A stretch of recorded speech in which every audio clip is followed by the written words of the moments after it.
Contrairement à ce qu'on nous dit au niveau du pays en pensant que le pays va bien, le pays ne va pas très très bien. Nous sommes obligés, en quelque sorte, d'imaginer un avenir qui soit différent. C'est pour ça que toutes les forces de l'extérieur, donc de la résistance extérieure, a pensé que nous avions devant nous un certain nombre de défis. Le premier défi, c'est celui de répondre à ce que veut faire M. Sassou Nguesso et son équipe, c'est-à-dire celui de la modification de la Constitution.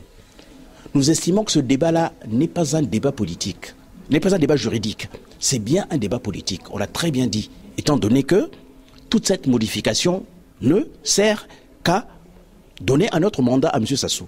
Donc c'est le premier défi que nous voulons relever. M. Sassou ne doit pas se présenter en 2016, en 2016 il doit y avoir autre chose. Et c'est par rapport à cette autre chose que nous avons pensé effectivement qu'il était tout à fait normal que les intelligences extérieures puissent s'asseoir dans un grand forum que nous avons appelé les Assises, qui auront lieu en juin, du 7 au 10 juin, pour réfléchir à quelle est la synergie que nous allons mettre en place pour que toute cette forme de la résistance, aussi bien interne qu'extérieure, peut mettre en place pour empêcher la modification de la Constitution. De deux, en 2016, que faisons-nous? Nous passons à l'élection d'un président, nous passons à une période, nous faisons une pause institutionnelle. Nous, le choix a été fait. Nous allons donc réfléchir lors de ces assises-là pour voir éventuellement qu'est-ce que nous allons mettre en place après 2016 pour que, effectivement, il y ait l'alternance démocratique. Vous savez, moi, j'étais membre de la conférence nationale. La conférence nationale a pris des très bonnes décisions. Mais par la suite, étant donné que les forces du changement n'étaient pas bien coalisées, n'avaient pas de programme, n'avaient pas d'objectif, par la suite, effectivement, tout ce que nous avions décidé au niveau de la conférence nationale a été totalement mis à l'eau. Cette fois-ci, nous ne voulons pas faire la même erreur. Nous allons nous asseoir dans une structure qui sera décidée lors des assises, parce que moi je ne suis qu'un coordonnateur, au même titre que celui qui nous dirige, qui dirige la coordination, donc M. Jean-Luc Maleka, et comme M. Ndoba aussi. Donc nous sommes en train juste de préparer ces assises-là. Après ces assises, sortira la structure, une plateforme, effectivement, dont le but sera de mettre toutes les synergies en place afin que nous atteignions les deux buts. Je les répète. 1. Non-modification de la Constitution. 2. Départ de Sassou. 3. Mise en place d'une institution, d'une pause institutionnelle pour que nous puissions repartir vers le redémarrage d'un processus électoral. Les assises en tant que telles sont une structure qui va représenter une plateforme de toutes les résistances qu'il peut avoir à travers le monde,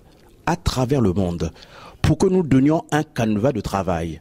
nous allons être reconnus comme association de loi 1901 au niveau de la France. Mais dans cette plateforme, il y aura toutes les petites structures qui travaillaient au niveau de Paris, toutes les structures qui travaillaient au niveau d'autres pays comme les États-Unis, comme le Canada, comme l'Angleterre.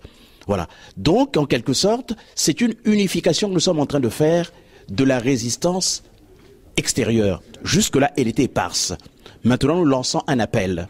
Nous lançons un appel à tous ceux qui sont éparpillés à travers le monde de nous rejoindre dans cette structure-là. C'est vrai que ça ressemble à une plateforme, mais en tant que telle, c'est une structure politique, intellectuelle, qui va affiner la réflexion et qui aura comme responsabilité à chaque fois de donner les mots d'ordre de combat.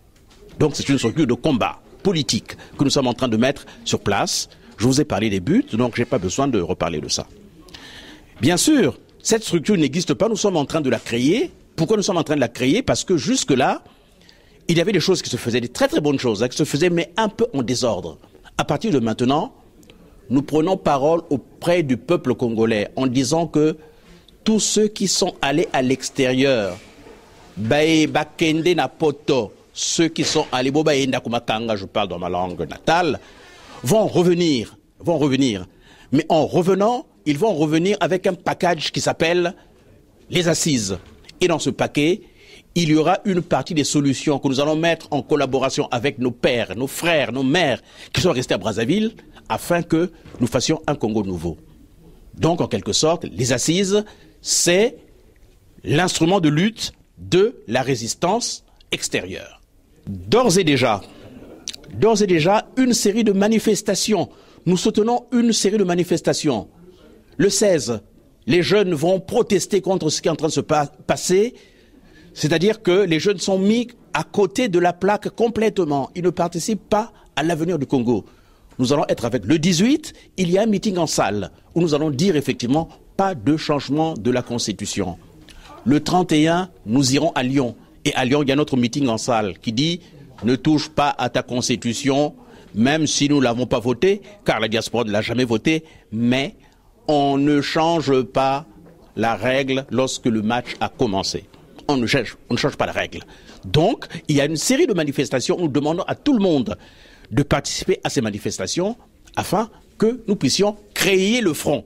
Nous allons créer un front panafricain contre les changements de constitution. Vous savez très bien que le problème ne se pose pas qu'au niveau de M. Sassou Nguesso.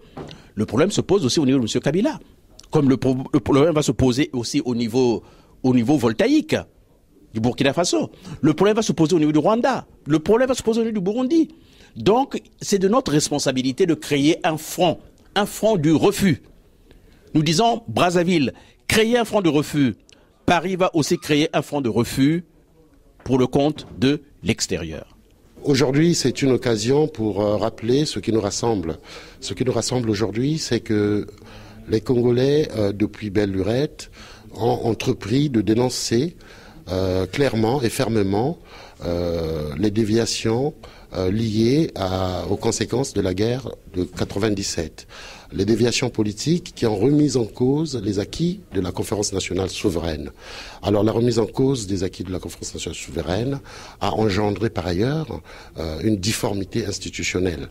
Voilà, on a aujourd'hui une constitution qui a été élaborée en dépit du bon sens, a été élaborée pour servir un homme et servir un homme, et Dieu soit loué, cette même constitution a prévu ses propres limites.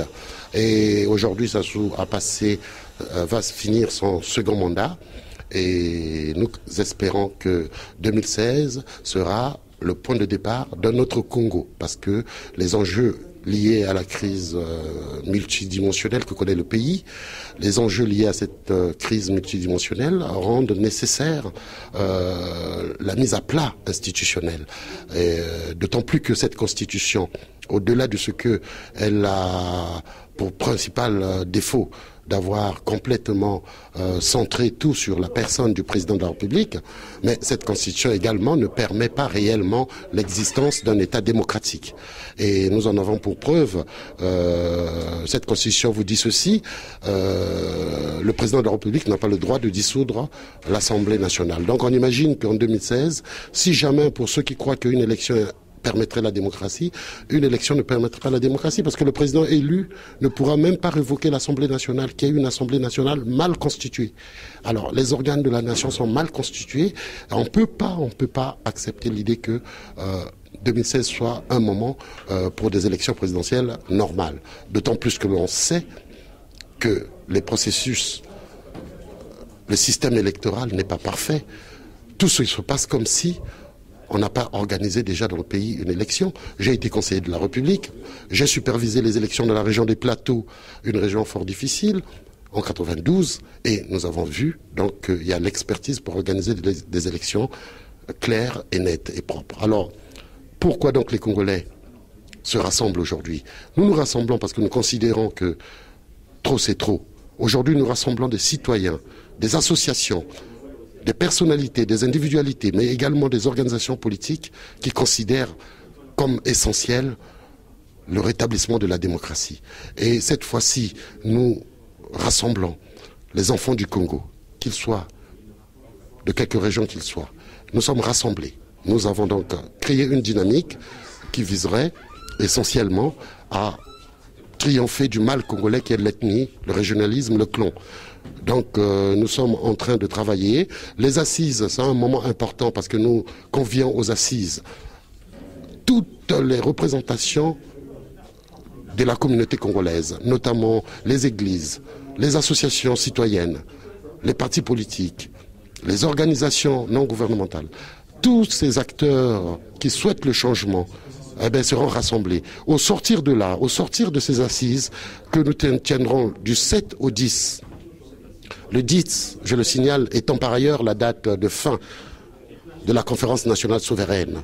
Alors, ces assises permettront, d'avoir une charte nationale pour l'alternance démocratique, une charte des forces vives pour l'alternance démocratique. Cette charte sera signée par tous ceux qui seront aux assises, mais également les signatures se poursuivront et iront jusqu'au pays.